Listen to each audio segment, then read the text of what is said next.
Welcome to your weekly dose of educational, unbiased, and unapologetic business and tax talk. If you're in construction or real estate investing and trying to hammer out the best tax strategies, this show is for you.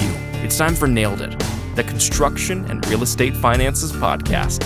Let's hammer out financial opportunities and pitfalls with your hosts, Jeremy Bollinger and Ian Grove.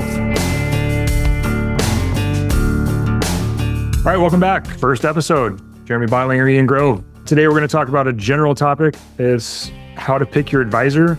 And that could be a financial advisor. That could be a CPA. That could be an attorney. Anyone that provides some type of professional service advice, professional advice, needs to be done in an appropriate manner and carefully. And it's no one size fits all in this type of scenario. So those are the categories. I think if I missed anything, I'm sure there's like subcategories of, you're a CPA, but then you're a subcategory of CPA where you specialize in a certain discipline of accounting. So why don't you drill into the type of advisors that, you want to caution people on, and then I can talk about the ones that I want to talk smack about.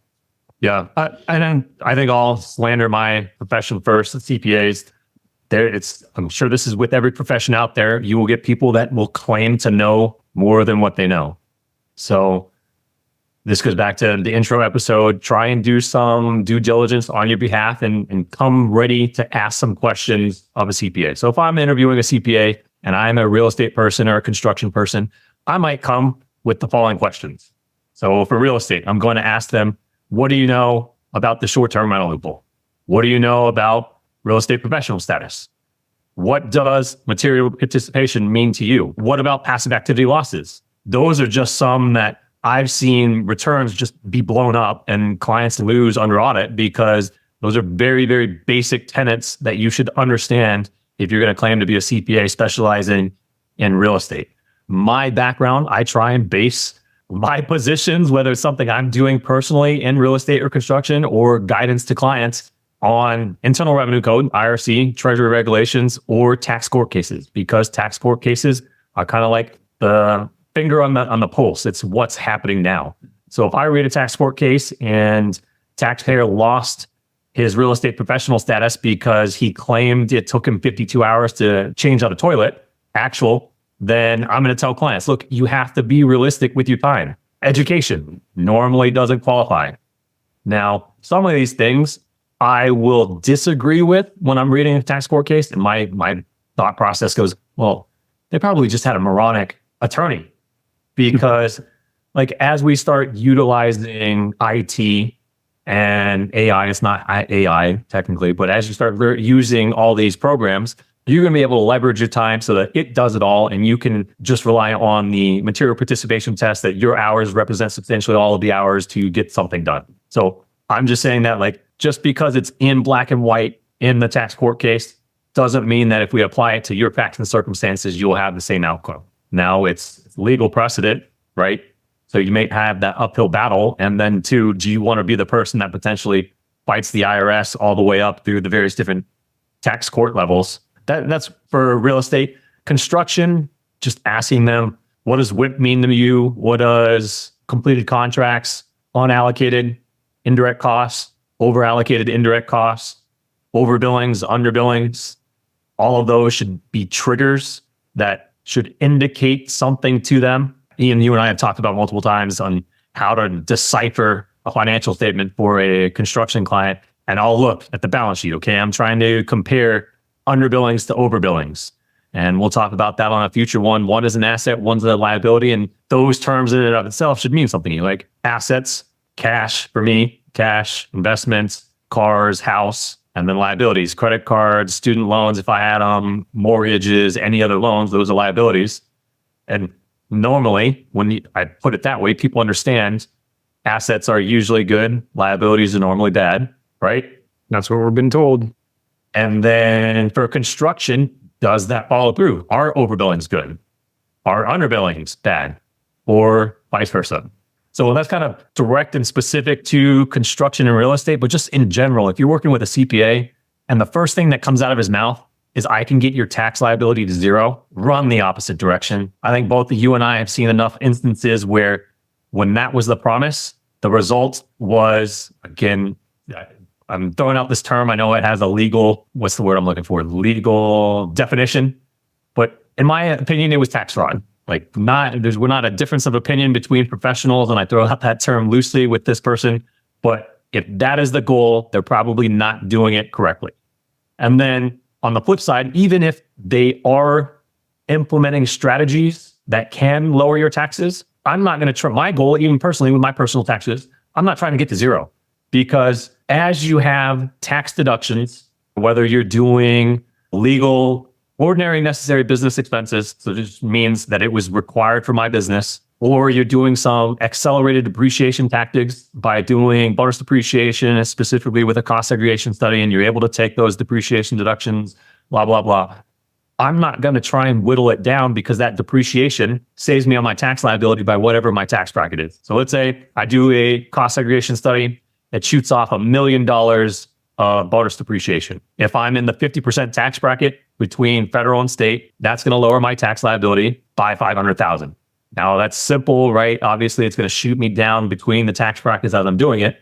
But if I then go from the 50% tax bracket down to a 22 or 15 or wherever, I'm not going to waste using another cost seg study on a property or trying to come up with other legal methods to incur additional expenses to get down to zero, because it's not efficient. Well, and by that, I mean, I think it's important to drill down to say, look, you can theoretically go down to, or technically go down to paying zero taxes, but why would I take a good depreciable asset, say of $100,000, and waste $100,000 of depreciable asset on like a 12% tax bracket, where I could wait till next year when I'm probably in a 25% or higher tax bracket? All you're going to save if you accelerated $100,000, if you take $100,000 deduction against a 12% bracket, you're going to save $12,000. Why wouldn't you wait till you save $25,000? It's just freaking arithmetic. That's it. And that's a good point. If you're working with someone and their playbook is the exact same thing over and over again, hey, you need to do bonus depreciation. You need to buy some equipment, so you can do bonus depreciation, bonus out your key people, do a profit sharing, and there's no other insight into it, you're probably missing the boat. Like, the whole reason why our disclosure says don't take this and blindly apply it to you is facts and circumstances. I'm not going to do the same thing for me as I will for another client. I'm going to interpret and understand your tax life so that we can do what's best for you. I don't know if we touched on this in the intro, but I think we did. If you're looking at the transaction just to mitigate taxes, you're probably eroding wealth. And the example I'll give to someone is, okay, if your employees did well and you want to give them a bonus, by all means, give them a bonus. But if they didn't deserve it, and I'm not saying this employees, like if you're listening to this and you're like, fuck my boss, he listened to Jeremy and I didn't get a bonus. No, I'm not arguing that. If people deserve bonuses, and most people do because they worked hard and they met key metrics, definitely give it to them. But if you're trying to, as the owner, put money into profit share and do a bonus and the employees didn't deserve it, you're just taking money out of your pocket and putting it into someone else's. Whereas you could do something like a cash balance plan. And for the people that does work for, you can structure it in a manner in which most of the money that's going into a cash balance plan is a defined benefit retirement account rather than a defined contribution. The differences are a defined benefit. I, as the employer, am taking on the risk. So I'm telling the employee that, all right, you're going to have $500,000 in the account when you retire. If you don't have $500,000 in the account, me as the employer, I have to make up that shortfall. Defined contribution, me as the employer, I'm going to put in some money. You as the employee is going to put in some money if you do have a matching. And then, look, employee, hopefully you pick some winners and you're not just in a target funds. I'm not talking shit about target funds. No investment advisors get mad at me, but the risk is on you. So that, again, just another instance of going back to what I was talking about. Don't use the same playbook over and over and over for the same employees. Look, I'm trying to come up with different ones for each employee, or not employee, but each client based on what they're doing, what they can do. Yeah, dude. And like, I've had people in my experience that, review a set of documents. All of these people need these defined benefit plans. And I, like, this is not financial advice, but where it really becomes a benefit to the business owner versus the employees, there's math and certain factors that go into like, why are you doing it? What are you doing it for? Do you just need a tax deduction, like you said, or do you really want to create a benefit for your employees? Or maybe you just want to keep it for yourself. It's not for everyone. And then there's like deferred comp, and there's all kinds of different ways that you can use financial instruments to chip away at that too. While we're on topic of CPAs, I think it's warranted to bring this up. And I can just talk from personal experience here. You can have a tax preparer that isn't a CPA. So can you talk about like what are the categories of people that are legally allowed to file taxes? What's the difference between a CPA, an EA, just a whatever, someone that has a P10? What do you want to look for? When does it not make sense to pay for a CPA? Because I mean, if you're just a W-2 with one job and no deductions, I mean, would you pay $350, $400 an hour for a CPA? Like, can you walk them through some of that? Yep. Yeah. Good question. So before we jump onto that one, the one I wanted to talk about, you mentioned depreciation when you're at 12% tax bracket or 15% tax bracket. So that kind of goes, again, trigger that I'm just now thinking of is it is widely believed that tax rates are too low. Regardless of what anyone wants to think, most people believe that tax rates are too low and they have to go up at some point in the future. So kind of to this point, why would I take bonus depreciation right now when I'm in the 10% tax bracket or 12%? Let's just do the normal and spread it out over 5 years if it's a vehicle. Same thing. If I'm thinking that tax rates are going up, which I think, then I may not want to accelerate a bunch of deductions in the current year. With that being said, time value of money, if I can push off paying taxes a year, especially when in a high inflationary period like we've been the past few, then I do that. Again, it just goes to the whole point. You got to look at it, everything. You can't just do the same thing over and over and over again. Although I think tax rates are going to go up, they may not. And if I were a good prognosticator, I wouldn't be on this podcast. I would have made a shit ton of money in options or stocks or whatever, and I'd be sitting on the beach drinking a Mai Tai, hanging loose. Right? Brah. Instead, we're doing podcast drinking beers. Right. So to your question, so first things first, when picking an advisor, ask explicitly, what is your credentials? Are you a CPA? Are you an EA? Are you just a tax preparer? Because this is going to be controversial. It's kind of like going to see someone in the medical profession. I'm going to ask, are you a doctor? Are you a nurse practitioner? Are you a registered nurse? Or are you just a holistic healer? I'm not talking bad. There's no negative connotations about any of these. I'm asking these probing questions so that I can gauge the risk. Obviously, a CPA is a certified public accountant. For people that have not heard of the term EA, walk them through that. Yeah, CPA, you got to pass exams, 4 of them within a certain period of time. I know in Arizona, where I was formerly, I'm now in Asheville, North Carolina. I have to emphasize that because sometimes people hear me say Nashville, especially when I start talking too fast. Horrible Asheville accent right there. But in Arizona, they just changed it because there aren't enough accountant professionals entering into the profession, so they're trying to make it easier to become a CPA. Take that as you will. But in Arizona, it went from having to pass 4 exams in 18 months to 4 exams in 30 months. Wait. So they extended the period of time by a year. 18 to 30 months, 30? 30. And is the schooling, and by the way, the schooling requirements are pretty hefty. Like, we're not talking as high as law school, but pretty dang close. I mean, what's the schooling requirements? Yeah. So everyone that comes out now, they have a master's in accounting or master's in tax, because when I came out, I graduated ASU, Sun Devil, 2012, and then master's 2013. I think, don't quote me on those numbers, but you had to have the extra 30 hours that came with the master's to get you to the 150 needed for the CPA exam. Got it.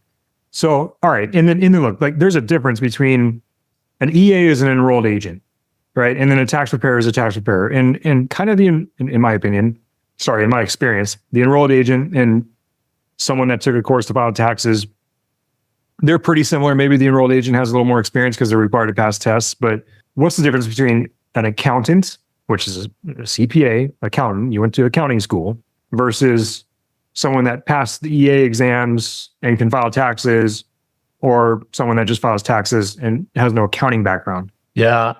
So I've only worked with 2 EAs in my career. One was knowledgeable. He was good on the tax side. That's because he spent additional time educating himself. But him on the accounting side, the debits and credits, he was horrible. We would have conversations and he would say something like, okay, so I'm going to debit this and credit this. And he was like, no, you got to do it this way. And then I follow up, I thought you said this. It's like, I did say that. Okay, so we want to increase accounts receivable because we're saying the client is going to collect more. It's like, yeah. Okay, so it's a debit and credit. So I'm just throwing it out there. EAs may have gone to accounting. They got their undergrad in accounting, may have gotten a master's of accounting. Most of the times, if you've done that, you're going to sit for the CPA exam. EA exam, I don't know what it entails, but it's not as strenuous as a CPA.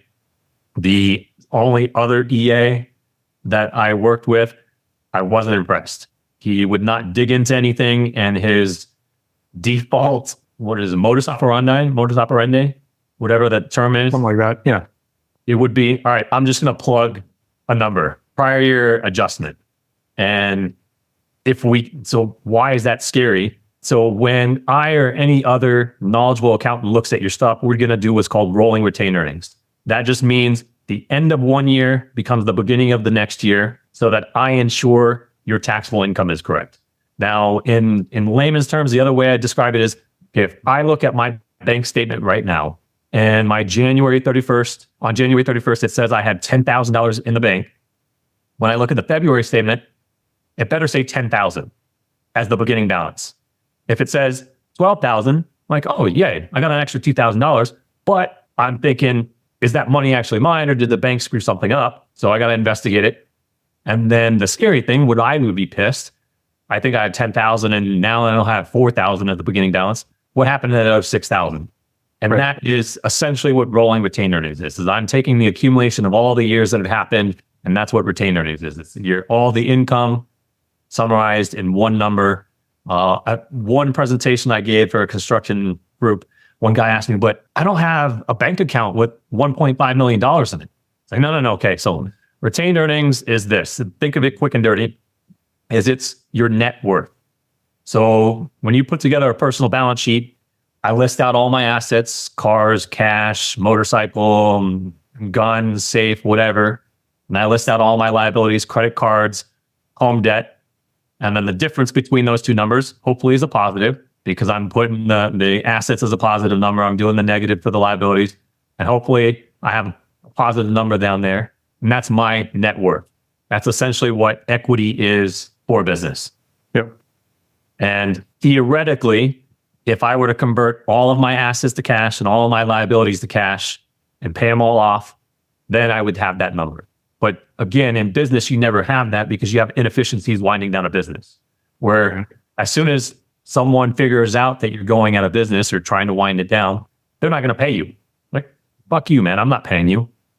Or you're going to have all of your creditors immediately asking for money right now. So you can't get the discount by paying net 215. Right. So, dude, I like just to put a bow on that. It sounds the way you explain it, like ending balance in January, beginning balance in February. Obviously, we're talking about years with the tax return, but is it that complicated to make that calculation and put the right number in the box, or is it just, or is it complicated, or is it just people being lazy when they don't do that?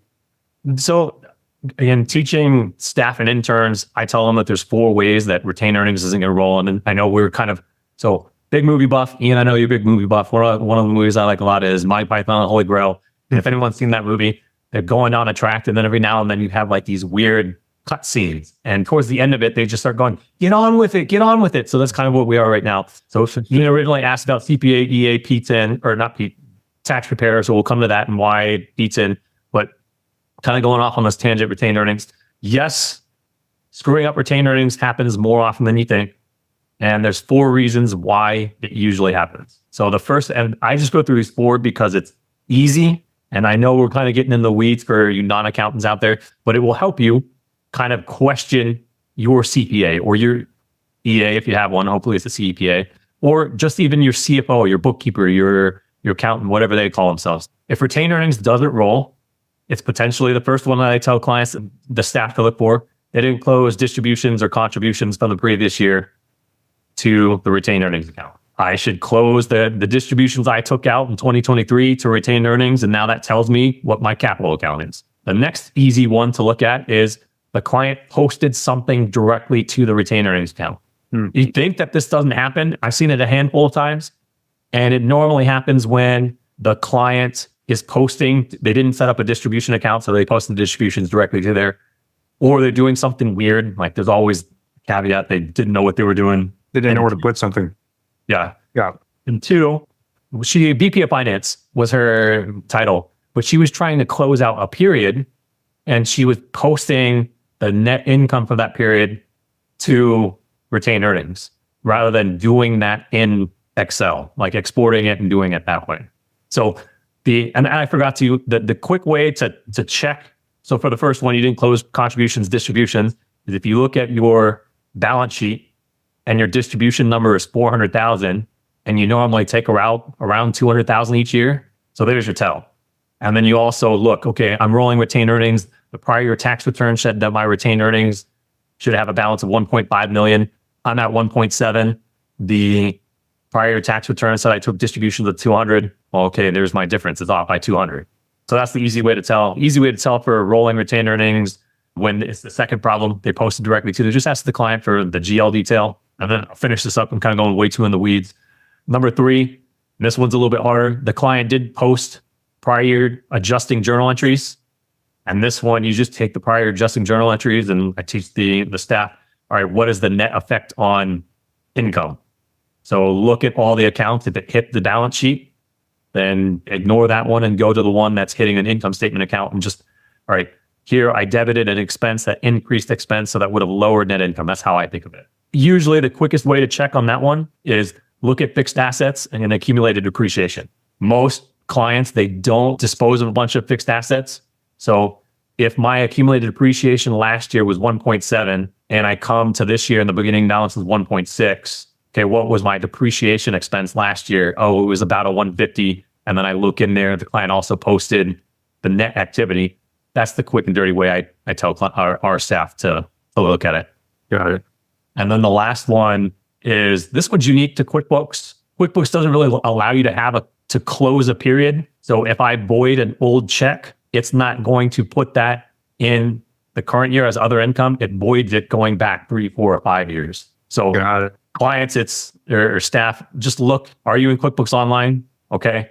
Did you void some checks? Yes. And now, I mean, I created a training video for our staff on this, but the real way to check, if you really want to, is ask the client for a new trial balance for the same period, right? We save our trial balances in engagement. You can look at them. You can quickly line them up. You can do a VLOOKUP and subtract minus, and it will tell you, okay, miscellaneous expenses decreased by $50,000, cash increased by $50,000. Hey, client, did you void a check? Yes. Boom. Okay.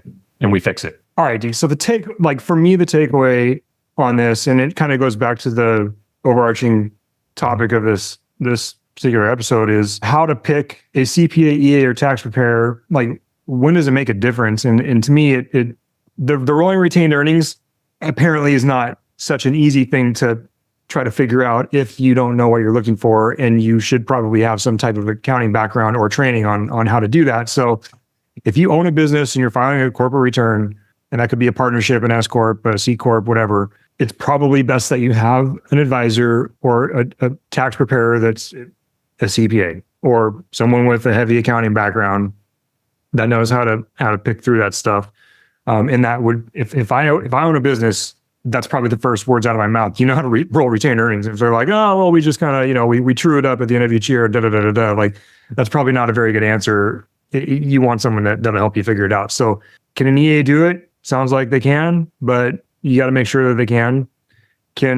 I think we call them tax practitioners or somebody that's not a CPA or an EA. Can they do it? Possibly, but you got to find out, and you want to probably even check references at that point, because they don't have any governing bodies outside of who governs a tax practitioner. The IRS with their P10 number, which is a number the IRS gives you to file taxes, but they better have help on your stuff. So if I have a business, I'm probably going to go to a CPA, and if you're not paying, you pay for what you get, right? So I mean, if you're looking for the bargain basement version of getting your taxes done, I wouldn't expect a high degree of quality versus pay for good advice, pay for a good advisor, pay for a good CPA, especially if you have a need for a specialty and it'll pay back dividends versus someone screws you up. And here me and Jeremy are almost a year into fixing a bunch of problems that a former practitioner, as you kind of mentioned, made. So, and that's my takeaway.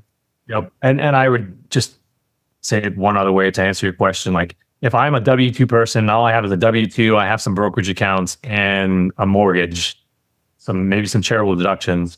You can do your own taxes on TurboTax. There's no point to paying me and truth bomb, but the people that work at some of those tax preparation services where you can walk in and have your taxes done in 15 minutes, those aren't professionals. Most of those people have been hired 2 weeks before. They went through a quick crash course and they're plugging in numbers. And again, based on the numbers of returns I've seen, more often than not, it's not good unless you're getting just the basic services. Yeah. If you have a W-2, you're a kid or whatever, and a couple $100, they'll get you done. Or you're probably even better off just going to the self-service. And I think IRS even has a self-filing platform now. But all right, well, time, please. Let's wrap this one up. My big overarching takeaway is, how much are you paying your advisor? And that should be a proportionate example, or even just look at what you're paying for your advice and look at the credentials of the person you're paying, look at their experience, and make sure you're asking the right questions, like Jeremy's saying. Because if you're not, and you're hung up over price, you're probably not getting the right advice. Wow, that rhymes. Right. Oh boy. The one other thing that I meant to say this too, you get what you pay for. If you're just looking for a compliance service, someone to prepare a tax return, I don't want to do your taxes. There's no joy, there's no fun in that. But if you're looking for someone to help you improve the business, to help you kind of structure transactions to mitigate taxes when that makes sense, then yes, let's work together. But if you are just reaching out to your CPA, EA, tax preparer once a year, there's nothing that they can do. You've locked in, you've already done the transaction. Now I can only do what I'm allowed to under the Internal Revenue Code, Treasury Recs case law.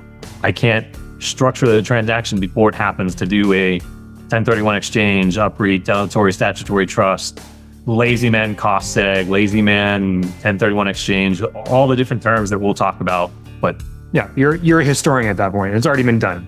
Yeah. It's history. You're just going to do the best with what you got, and it's again, that's no fun. And also, that's not the best way to leverage you. Like, you improve bottom lines. You don't just file taxes. So, all right, cool. Well, I mean, look, we went over for our first one, but it's our first one, and there's a lot to cover. And so, thanks everyone for hanging in there with us. Ian, Jeremy, word.